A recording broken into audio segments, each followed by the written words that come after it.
दोस्तों, मेरा नाम है विवेक और आज की कहानी में आपका स्वागत है। ये कहानी आपके होश उड़ा देगी, इसलिए इसे पूरा महसूस करने के लिए हेडफोन पहन लें और अपने फोन को साइड में रख दें। इस तरह आप हर लम्हे को अपनी सांसों में महसूस कर पाएंगे। इस रोमांचक सफर में साथ देने के लिए हमें बताइए कि आप हमारी कहानी कहाँ से सुन रहे हैं और अपना नाम कमेंट में जरूर बताइए। और अगर ऐसी ही कहानियां पसंद हैं तो चैनल को सब्सक्राइब करना न भूलें। तो चलिए दोस्तों, अब शुरू करते हैं इस खौफनाक सफर को। तो दोस्तों, आज की जो कहानी है वह मेरे ही एक रिलेटिव की है जिनका नाम मांगी लाल है। जब उन्होंने मेरे इस चैनल पर ड्राइवर लोगों की कहानियां सुनी तो उन्होंने मुझसे कहा, भाई मुझे भी अपनी कहानी सुनानी है। तो चलिए अब यह कहानी मांगी लाल भाई के पॉइंट ऑफ व्यू से सुनते हैं। दोस्तों, मेरा नाम मांगी लाल है और मैं राजस्थान के बीकानेर जिले का रहने वाला हूं। गांव में लोग प्यार से मुझे मंगू कहकर भी पुकारते हैं। पेशे से मैं भी एक बस ड्राइवर हूं, पर मैं किसी के यहां नौकरी नहीं करता, बल्कि मेरे पास खुद की बस है। आज मुझे बस चलाते हुए लगभग 25 साल हो चुके हैं और इन 25 सालों में मैंने 3 बसें बदल दी हैं। समय के साथ बदलाव जरूरी होता है, लेकिन इन 25 सालों में मुझे कभी भी बस चलाते वक्त डर का एहसास नहीं हुआ, चाहे फिर वह दिन का समय हो या रात का। लेकिन एक बार मेरे साथ ऐसी घटना हुई थी कि अब मैं कभी भी रात के समय बस नहीं चलाता हूं। वह घटना कोई मामूली डरावनी घटना नहीं थी, बल्कि एक बहुत बड़ा भूतिया जाल था जिसमें उस रात मैं फंस गया था। लेकिन मां करणी का आशीर्वाद और उनका साथ था, जिसकी वजह से उस रात मेरी जान बच गई। वरना शायद आज मैं भी भूत बनकर किसी को परेशान करता रहता, क्योंकि उस दिन मेरे साथ जो घटना हुई थी उसमें अगर मैं मर जाता तो निश्चित रूप से मुझे पता है कि मैं भूत या पिशाच ही बनता। अब आप में से बहुत से लोग यह सोच रहे होंगे कि आखिर उस रात मेरे साथ ऐसा क्या हुआ था जिसकी वजह से मैं इतने दावे के साथ कह पा रहा हूं कि अगर मैं मर जाता तो भूत या पिशाच ही बनता और लोगों को परेशान करता। तो इस बारे में आप कहानी में आगे जान जाएंगे कि आखिर उस दिन मेरे साथ ऐसा क्या हुआ था जिसकी वजह से मरने के बाद मैं भूत या पिशाच बनता और लोगों को परेशान करता। जैसा कि मैंने आपको पहले बताया कि मैंने अब तक 3 बसें बदल दी हैं। अब मेरे पास जो बस है वह तीसरी बस है, लेकिन यह घटना तब की है जब मेरे पास दूसरी बस थी, यानी कि इससे पहले मैंने एक बस बदल दी थी और दूसरी बस लेकर आया था। जितना मुझे याद है यह बात सन 2012 की है। उस वक्त मैंने नई बस निकाली थी, तो गांव की जितनी भी बुकिंग होती थी वह मेरे पास ही आती थी। गांव के सभी कामों में लोग मेरी बस को ही लेकर जाया करते थे। एक तो बस नई थी और साथ ही शुरू से ही गांव में मेरा व्यवहार लोगों के साथ काफी अच्छा रहा है। इसलिए अगर गांव में किसी के भी कहीं जाने का काम होता था तो वह लोग मेरी बस को ही बुक करके ले जाया करते थे। विशेष रूप से गांव की जो शादियां होती थीं, उन शादियों में मुझे पहले से पता रहता था कि किसकी शादी है और कब है, तो मुझे पक्का होता था कि उस दिन अपनी बस लेकर वहां जाना ही है। जैसे अगर किसी लड़की की शादी होती थी तो लड़की के परिवार वाले जब लड़की का लगन देने के लिए जाते थे तब वे मेरी बस ही बुक करते थे, और अगर किसी लड़के की शादी होती थी तो उसकी बारात में भी मेरी बस ही बुक होती थी, क्योंकि उस समय गांव में केवल मेरे पास ही बस थी। एक बार मेरे गांव में एक लड़के की शादी थी और उसके पिता ने मुझे लगभग 1 महीने पहले ही कह दिया था, मंगू बारात में तेरी बस ही लेकर चलनी है। मैंने भी उन्हें हाँ कह दिया था। जिस दिन उस लड़के की शादी थी उस दिन तय समय पर मैं बस लेकर गांव के चौक पर पहुंच गया। हमारे गांव के लड़कों की बारातें आमतौर पर गांव के चौक से ही रवाना होती थीं। मां करणी का आशीर्वाद लेने के बाद ही बारात को रवाना किया जाता था। उस दिन भी सभी बाराती मेरी बस में बैठ चुके थे और मां करणी का आशीर्वाद लेकर बस को रवाना करने के लिए मुझे कहा। इसके बाद मैंने बस को स्टार्ट किया और हम लोग बारात लेकर हमारे गांव से निकल पड़े। उस दिन बारात ले जाते समय मेरी बस में महिलाएं, बच्चे और पुरुष सभी लोग बैठे हुए थे। सभी हंसी खुशी लड़की वालों के गांव की ओर जा रहे थे। लड़की वालों का गांव हमारे गांव से लगभग 300 किलोमीटर दूर था। और उस दूरी को तय करने में लगभग 5 घंटे का समय लगने वाला था। मुझे पता था कि हमें पहुंचते पहुंचते रात हो जाएगी। कई जगहों पर आपने देखा होगा कि जिस दिन बारात जाती है उसी दिन रात को वापस लौट आती है, लेकिन हमारे गांव में बारात लड़की वालों के यहाँ रुकती थी और फिर दूसरे दिन शाम तक अपने गांव वापस आती थी। उस दिन रात के लगभग 8 बजे हम लोग लड़की वालों के गांव में पहुंचे। वहां पहुंचने के बाद, जैसा कि शादियों में होता है, परिवार, रिश्तेदार और गांव के लोग नाच गाने में व्यस्त हो गए। लेकिन मुझे अपनी बस का ध्यान रखना था, इसलिए मैं चाय नाश्ता करके वापस अपनी बस में आकर आराम करने लगा। जब मैं चाय नाश्ता करके वापस बस में आया, तब तक रात के लगभग 10 बज चुके थे और बारात भी बैंड बाजे के साथ लड़की के घर की ओर रवाना हो गई थी।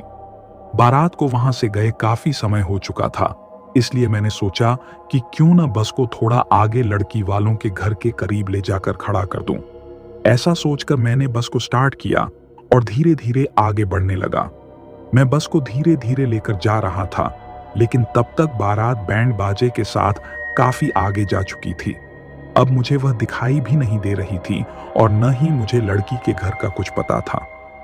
रात के समय घने अंधेरे में उस सुनसान रास्ते पर मैं अकेला ही बस को लेकर धीरे धीरे आगे बढ़ रहा था।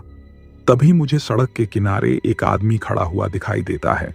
उसको देखकर मैंने सोचा कि इस आदमी से पूछते हैं कि आखिर लड़की वालों का घर किस तरफ है और यहाँ बस को खड़ी करने के लिए आसपास में कोई अच्छी सी जगह है या नहीं। यही सोचकर मैं अपनी बस को उस आदमी के पास ले जाकर रोकता हूँ और बस में बैठे बैठे ही उस आदमी से पूछता हूँ कि यहाँ बस को खड़ी करने के लिए कोई अच्छी सी जगह कहाँ पर है और वहां से लड़की का घर कितनी दूर है। तभी उस आदमी ने मुझसे कहा कि आगे जाकर घुमाव में एक पीपल का पेड़ आएगा। उस पीपल के पेड़ के आसपास खुला मैदान है, आप वहीं पर बस को खड़ी कर देना और वहां से लगभग 10 मिनट की दूरी पर ही उस लड़की का घर है जिसकी आज शादी है। तो आप पैदल चलकर 10 मिनट में लड़की के घर पहुंच जाओगे। तब मैंने उस आदमी को शुक्रिया कहा और बस को लेकर उसने जिस तरफ बताया था उस तरफ निकल पड़ा। लेकिन मुझे उस आदमी को देखकर कुछ अजीब सा एहसास हुआ। जब मैंने उस आदमी को सड़क पर खड़े हुए देखा था तो उसने अपने हाथ में एक लालटेन ले रखी थी और एक कंबल ओढ़ रखा था। दूर से उसे देखकर मैंने सोचा कि आखिर इस जमाने में भी लालटेन को कौन काम में लेता है। आज के टाइम में तो लगभग सभी के पास टॉर्च होती है और इतनी गर्मी में भी इस आदमी ने यह इतनी मोटी और भारी कंबल क्यों ओढ़ रखी है। पर मैंने इन सब बातों पर ज्यादा ध्यान नहीं दिया। मैंने सोचा कि शायद उसकी तबीयत खराब होगी, लेकिन इससे भी ज्यादा अचंभा मुझे तब हुआ जब उस आदमी के पास बस रोककर मैंने उससे रास्ता पूछा। जब मैंने बस को रोककर उससे रास्ता पूछना चाहा तो मेरी नजर उसके चेहरे की तरफ गई। उसके चेहरे को देखकर मुझे यह समझ नहीं आ रहा था कि यह आदमी है या औरत, क्योंकि उसके सिर के बाल औरतों के जितने लंबे लंबे थे और उसने अपने ललाट पर एक मोटी सी काली बिंदी लगा रखी थी। होठों पर औरतों की तरह लिपस्टिक भी लगा रखी थी, लेकिन आमतौर पर जैसा कि आपने देखा होगा, औरतें लाल या गुलाबी रंग की लिपस्टिक ज्यादा लगाती हैं, लेकिन उसने काले रंग की लिपस्टिक अपने होठों पर लगा रखी थी, जिसकी वजह से उसके होंठ बिल्कुल काले दिखाई दे रहे थे। एक पल के लिए तो जब मैंने उसका चेहरा अचानक से देखा था तो मैं थोड़ा डर गया था, पर अब उससे रास्ता पूछने के बाद मैं बस को लेकर आगे बढ़ने लगा था। लेकिन जब मैं बस को लेकर वहां से आगे बढ़ रहा था तो मैंने बस के साइड मिरर में देखा कि वह आदमी बस के पीछे सड़क पर खड़ा हुआ एकटक मेरी बस को देखे जा रहा है। क्योंकि उसने हाथ में जली हुई लालटेन ले रखी थी, इस वजह से उस लालटेन की रोशनी के कारण मुझे वह उस घने अंधेरे में भी बस के साइड मिरर में दिखाई दे रहा था।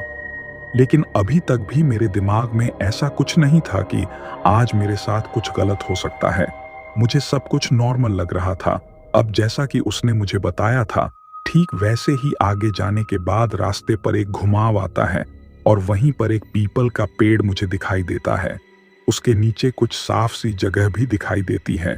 तो मैं इस पीपल के पेड़ के नीचे अपनी बस को खड़ी करके वहां से पैदल ही लड़की के घर की तरफ खाने के लिए निकल पड़ता हूँ। अब वहां से कुछ देर पैदल चलने के बाद मुझे दूर से ही लड़की वालों का घर दिखाई देने लगता है, क्योंकि जैसा कि आप जानते हैं कि जिस घर में शादी होती है उसमें कई प्रकार की सजावट करके उसे सजाया जाता है, कई प्रकार की लाइटें और संगीत।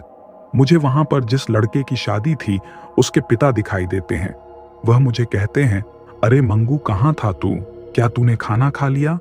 तो मैंने कहा, नहीं, अब खाऊंगा। तो उन्होंने कहा, ठीक है, खाना खा लें। इसके साथ ही उन्होंने मुझसे कहा कि बस की डिग्गी में कुछ सामान रखा हुआ है जिसकी फेरों के टाइम पर हमें जरूरत पड़ेगी, तो तू बस के आसपास ही रहना। जब जरूरत पड़ेगी तो मैं खुद उस सामान को लेने आ जाऊंगा या किसी और को भेज दूंगा। तो मैंने उनसे कहा, ठीक है, आप आ जाना। और उनसे इतना कहकर मैं खाना खाने लग जाता हूं। खाना खाने और थोड़ा इधर उधर घूमने के बाद जब मैंने मोबाइल में टाइम देखा तो उस वक्त रात का 1 बज चुका था। तभी मैंने सोचा कि बस में चलकर थोड़ा आराम करते हैं।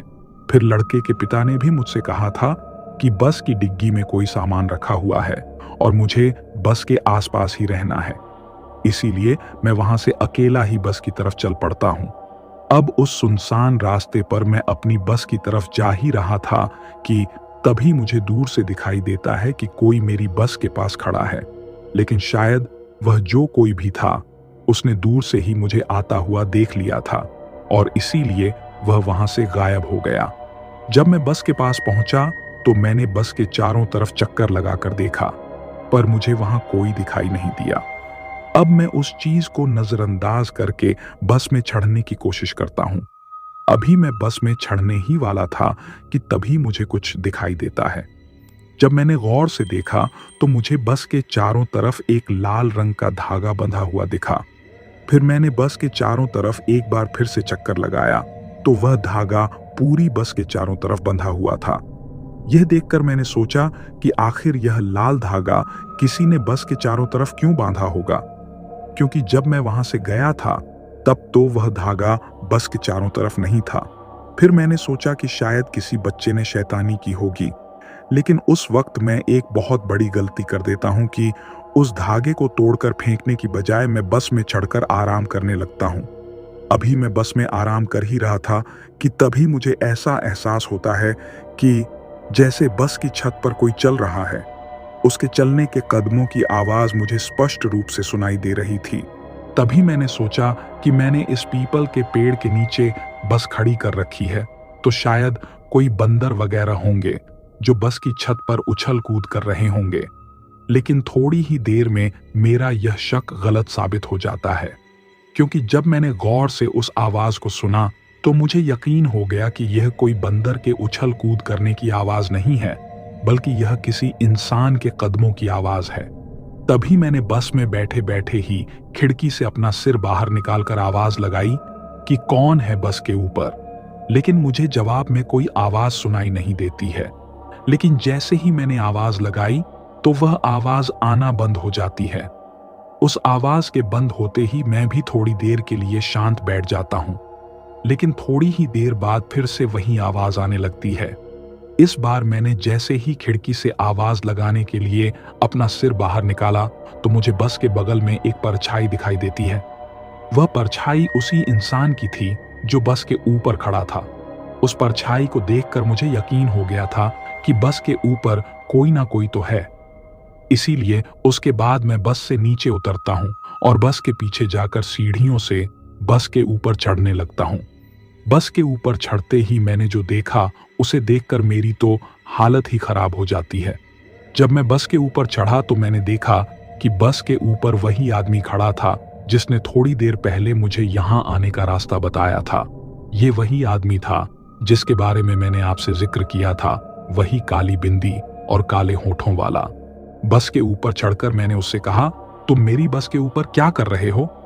तो इस पर वह एकटक मुझे घूरे जा रहा था और ना ही मुझसे कुछ बोल रहा था।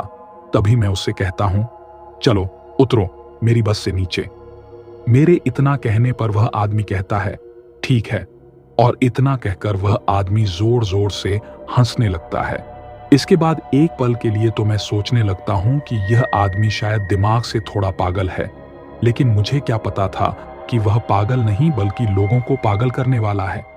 अभी हम दोनों एक दूसरे को एकटक देखे जा रहे थे कि तभी अचानक हंसते हंसते वह आदमी बस की छत के ऊपर से अचानक अपने दोनों हाथों को फैलाता है और हवा में उड़ने लगता है।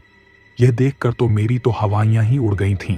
अब वह आदमी जोर जोर से हंसते हुए बस के चारों तरफ उड़ रहा था और बस के चारों तरफ चचर लगा रहा था। अब तक मुझे समझ आ चुका था कि आज मैं एक बहुत बड़ी मुसीबत में फंस गया हूं। एक तो चारों तरफ वैसे ही इतना घना अंधेरा था और ऊपर से यह नजारा देखकर तो मेरे पैर थर थर कांपने लगे थे। अभी मुझे ऐसा लग रहा था कि जैसे थोड़ी ही देर में चक्कर खाकर मैं बस से नीचे जमीन पर धड़ाम से गिर जाऊंगा।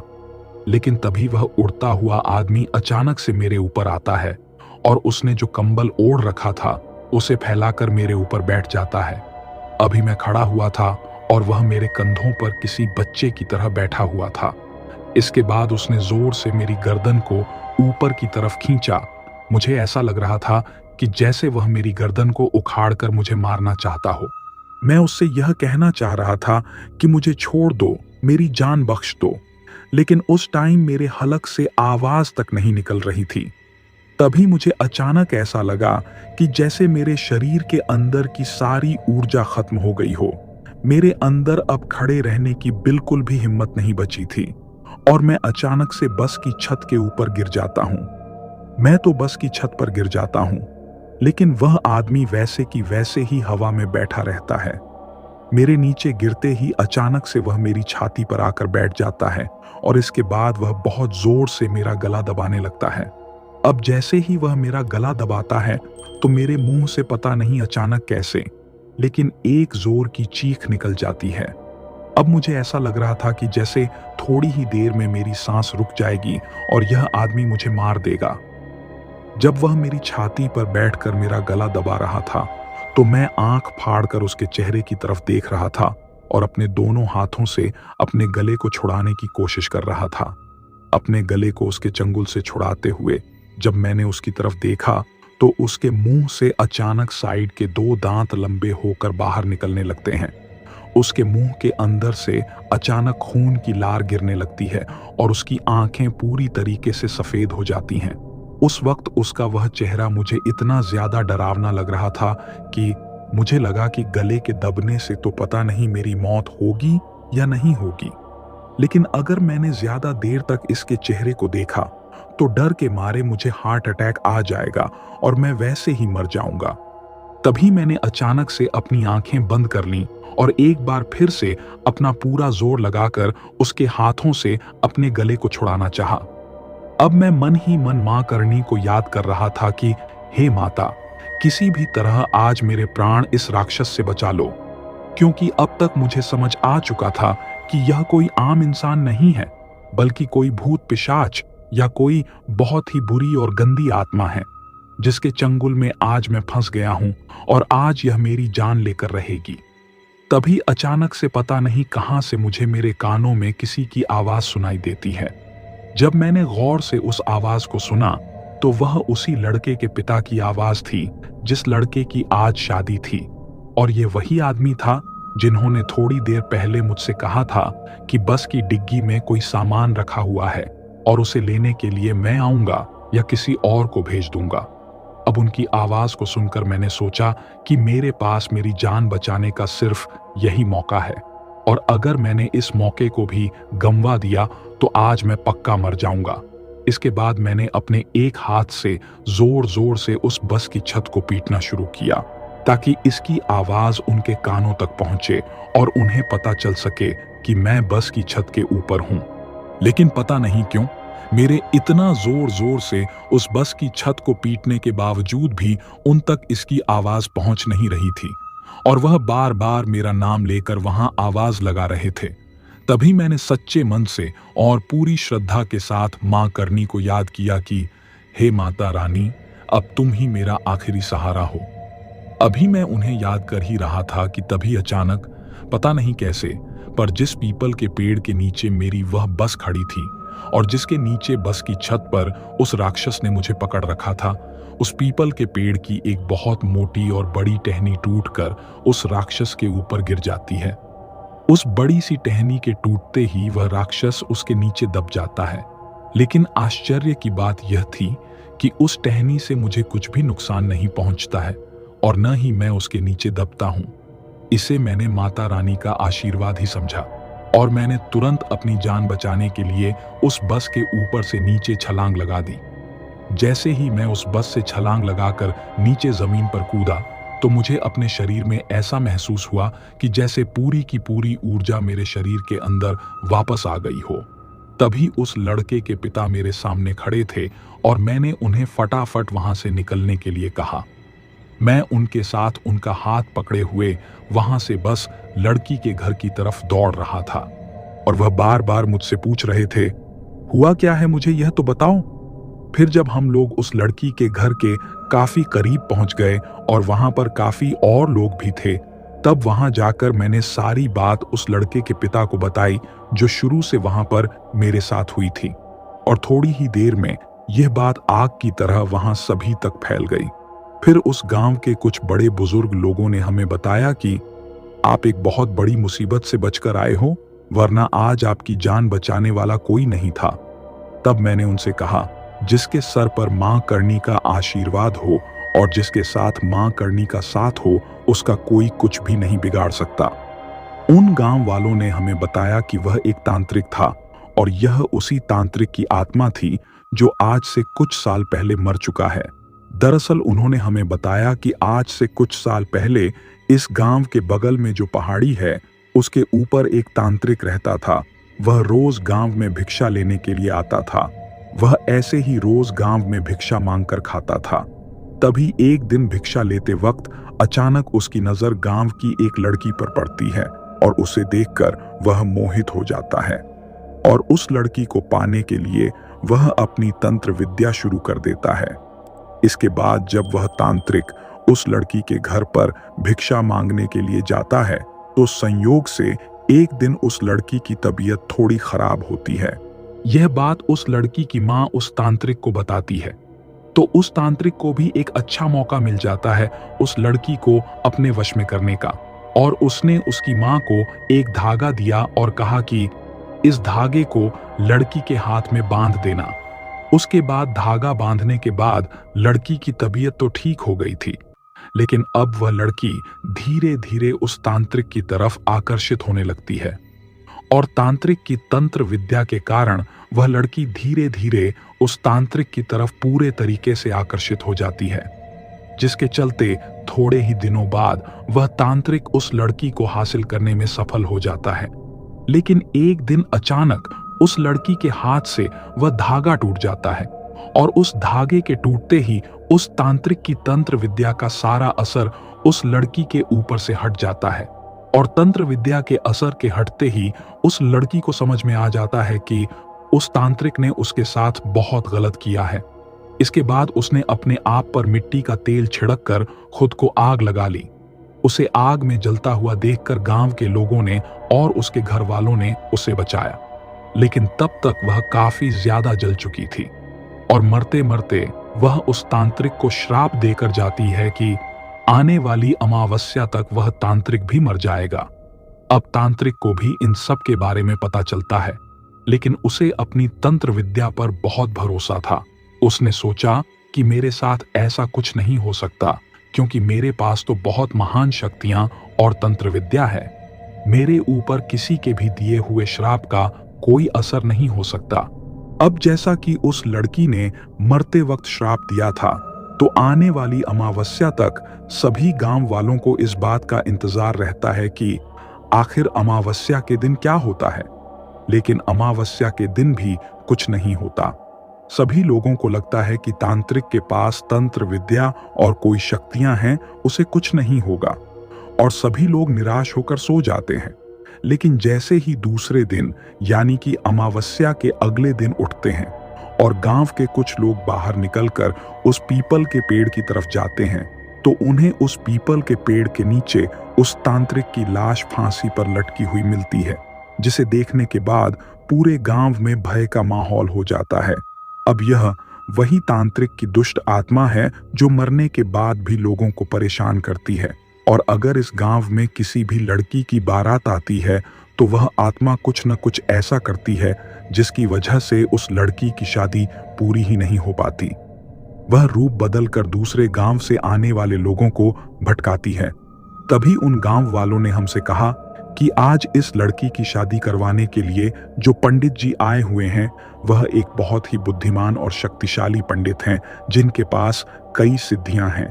तो उन्हें लेकर सभी लोग उस पीपल के पेड़ की तरफ जाते हैं, क्योंकि मैंने उनसे कहा था कि किसी भी तरह मुझे वहां से अपनी बस को लेकर आना है। तो इसीलिए मेरी मदद के लिए वह लोग मेरे साथ वहां पर गए।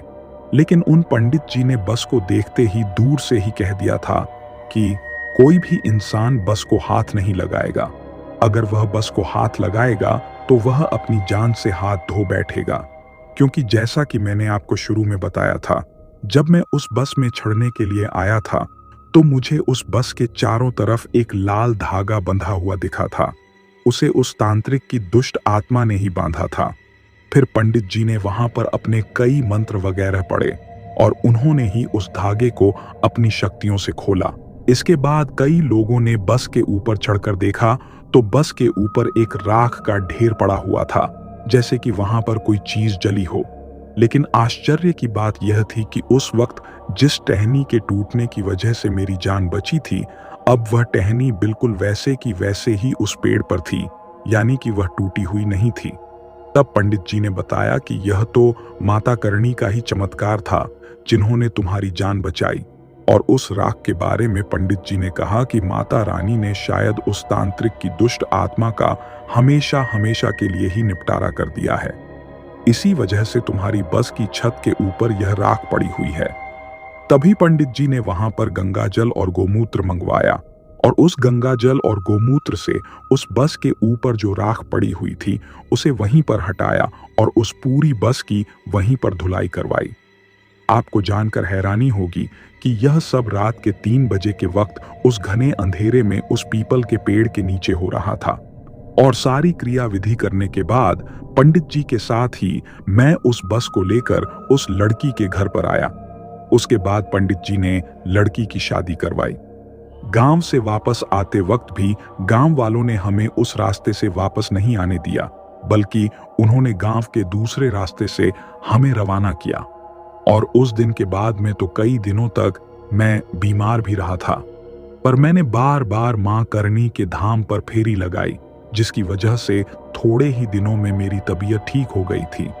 लेकिन उसके बाद कई दिनों तक मैंने बस नहीं चलाई थी।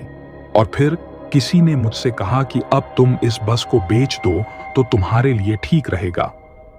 फिर उसके बाद मैंने उस बस को बेच दिया था और उसके बाद मैं यह तीसरी बस लेकर आया था, जिसे लाए हुए आज लगभग 10 साल हो चुके हैं। उस दिन तो मां करणी के आशीर्वाद की वजह से मेरी जान बच गई, लेकिन आपको भी मेरे साथ हुए इस डरावने हादसे से सबक लेना चाहिए और किसी भी अनजान जगह पर किसी भी अनजान आदमी से बातचीत नहीं करनी चाहिए। तो दोस्तों, यह थी हमारी आज की कहानी आपको कैसी लगी कमेंट बॉक्स में कमेंट करके जरूर बताना और लाइक भी कीजिए। अब मैं मेरी पिछली कहानी में जिन लोगों ने नाम कमेंट किया था उनका नाम लेता हूं। दिलीप सिंह है उड़ीसा से, रंजीत गुप्ता है झारखंड से, रूपा राजपूत है जौनपुर से। ये सब उन लोगों के नाम थे जिन्होंने मेरी पिछली कहानी में कमेंट करके बताया था कि उनका नाम क्या है और वो किस जगह से हमारी कहानी सुनते हैं। अगर आपका भी नाम मेरी अगली कहानी में होना चाहिए तो अभी के अभी इस कहानी में आपका नाम कमेंट करके रखिए। फिलहाल चलता हूं बस। आप अपना और अपने परिवार का ख्याल रखें और अगर अभी तक भी चैनल को सब्सक्राइब नहीं किया है तो कृपया करके चैनल को सब्सक्राइब कर लीजिए। आपका यह छोटा सा सहयोग हमें आपके लिए ऐसी ही कहानियां लाने के लिए प्रोत्साहित करता है।